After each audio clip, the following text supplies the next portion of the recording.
Un impatto violentissimo che non gli ha lasciato scampo. La strada regionale 104, la Monselice-Mare, miete un'altra vittima nel territorio del comune di Candiana. A perdere la vita è il 65enne Giuliano Lessio, che lascia la moglie e un figlio.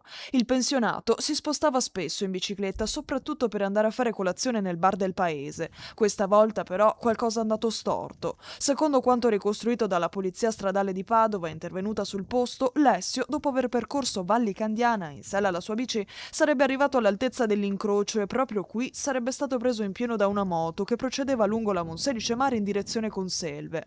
L'impatto è stato fatale, il 65enne, sbalzato per diversi metri, è morto sul colpo. Ferito, ma non in pericolo di vita, il centauro alla guida della moto, un 21enne, trasportato in ospedale in prognosi riservata. L'esatta dinamica dell'incidente è ora al vaglio degli agenti intervenuti sul posto. L'incidente ha provocato pesanti disagi alla circolazione, con rallentamenti e code in entrambe le direzioni lungo uno degli assi viari più trafficati della zona. Sul posto anche Veneto Strada e il SUM 118, che non hanno potuto far altro che constatare il decesso dell'uomo.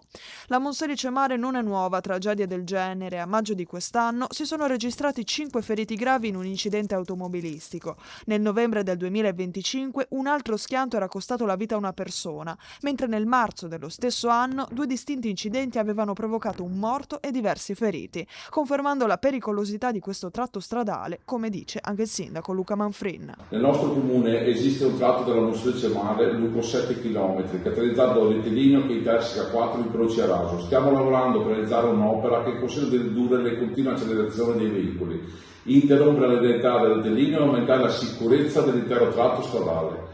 Si tratta di un intervento importante che richiede la collaborazione e la convergenza di più istituzioni, con le quali continueremo a lavorare con la massima attenzione affinché si possa giungere quanto prima a una soluzione concreta.